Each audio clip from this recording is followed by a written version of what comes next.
some mysteries lingered just out of sight. Daniel and his daughter, Lily, had settled into life after losing Evelyn. But when Lily insists she sees her mother at school, Daniel begins to question reality.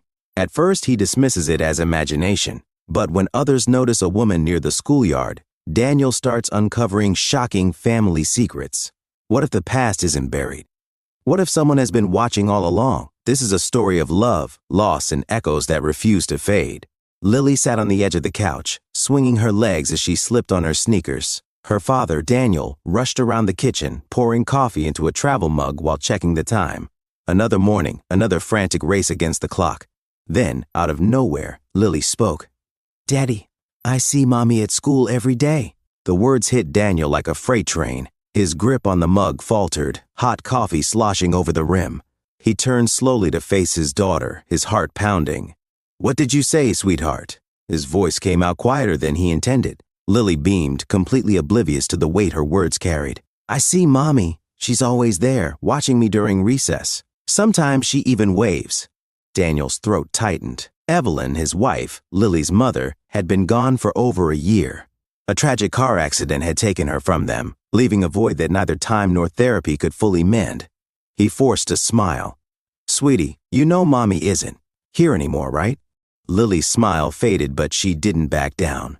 "You don't have to believe me, Daddy, but I know it's her." Daniel knelt beside her, brushing her blonde curls from her face. He wanted to believe it was just the imagination of a grieving child. But something in Lily's unwavering confidence sent a cold chill down his spine. That morning, after dropping Lily off at school, Daniel made a call to Dr. Mitchell, the psychologist who had helped them both navigate Evelyn's loss. "It's not uncommon," Dr. Mitchell reassured him over the phone. "Children cope with loss in their own ways. Sometimes they create comforting visions of their loved ones." Daniel exhaled, feeling a wave of relief. That relief shattered the next day when Lily came home with something unexpected, a smudge of chocolate on her school shirt. "Mommy gave me a cookie today," she said casually as she climbed onto the kitchen stool. Daniel's heart stilled. "What do you mean, Lily?" She looked at him with innocent certainty. "Mommy gave me a chocolate chip cookie, my favorite, a simple stain, a childish story. But it felt like the beginning of something much bigger." Daniel couldn't ignore it anymore. The next morning, he walked Lily into her classroom and approached her teacher, Miss Harper. "I know this sounds crazy," he admitted, "but Lily keeps saying she sees her mother here. Yesterday, she even said Evelyn gave her a cookie." Miss Harper's expression shifted, not to amusement, not to dismissal, but to something that made Daniel's blood run cold, concern. "Mr. Carter," she said slowly, glancing around before lowering her voice, "I think we should talk in private." Once inside her office, Miss Harper revealed something that sent a chill down Daniel's spine. "You're not the only one who's noticed something strange," she confessed. "Several teachers, and even a few parents have seen a woman who looks remarkably like Evelyn near the school grounds." Daniel's fingers gripped the armrest of his chair. "She never speaks to anyone, just watches, especially during recess." His pulse thundered in his ears. Was Lily really seeing something? Or someone? Determined to uncover the truth, Daniel began showing up at the school during recess. He watched from a distance, scanning the playground for the woman Miss Harper had described. Days passed. Nothing. Then, one afternoon, Miss Harper spotted her. Daniel was across the schoolyard when he saw Miss Harper's expression change. She moved quickly, weaving between groups of children. Then Daniel saw her, the woman. She stood just beyond the fence, partially obscured by a tree. Her long dark hair was tied back, and the resemblance was striking. Miss Harper called out. The woman's head snapped up, and for a fleeting moment, her eyes met Daniel's. Shock, recognition, fear. Then she turned and disappeared into the crowd. Daniel ran, shoving past people, but by the time he reached the spot, she was gone. That night, Daniel barely slept.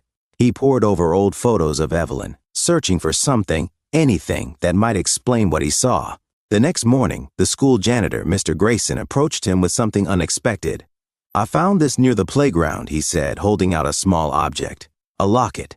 Daniel's breath caught in his throat as he turned it over in his hands. It was old, slightly tarnished, but unmistakable.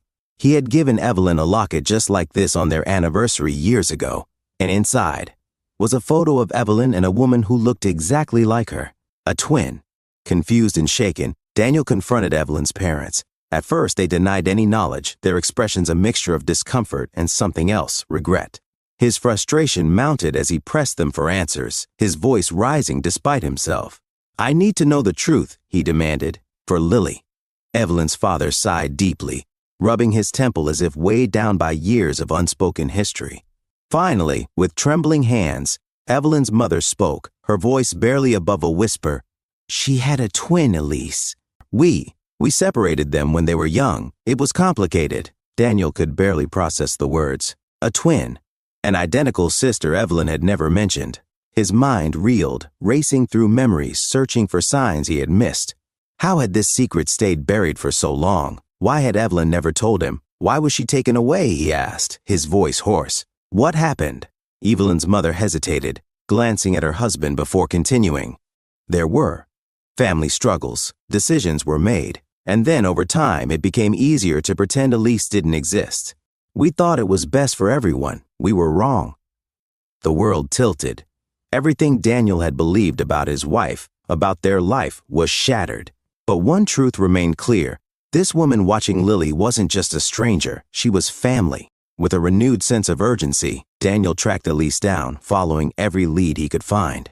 Finally, with the help of a neighbor who had seen the mysterious woman's car, he located her. The moment they met, Daniel's heart clenched. Elise was the mirror image of Evelyn. When he confronted her, she looked at him with sorrowful eyes, her lips trembling as if she had been carrying a burden for far too long.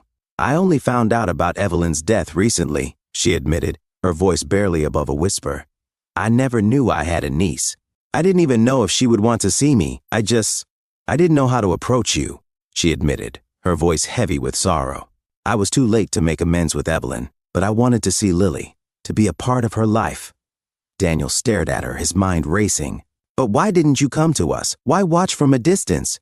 Elise swallowed hard, her fingers twisting in the fabric of her coat. "I was afraid you wouldn't believe me.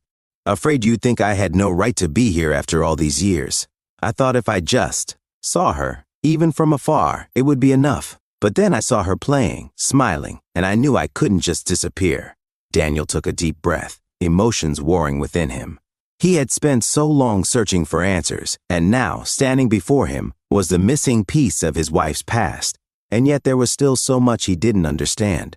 "Elise, if you wanted to be part of Lily's life, you should have spoken to me." Tears glistened in her eyes. "I know, but I didn't know how. Until now." Elise had been watching from the shadows, unsure if she had a right to step forward. Daniel realized then she had never meant to scare them. She had only wanted to be part of the family she had never known. After much thought, Daniel decided to introduce Elise to Lily. At first, Lily was hesitant to meet Elise. She clung to Daniel's hand, peeking from behind his leg, her eyes filled with uncertainty. But as she looked into Elise's eyes, something shifted. Elise knelt down, offering a gentle smile, but she didn't push. Instead, she waited, letting Lily take her time.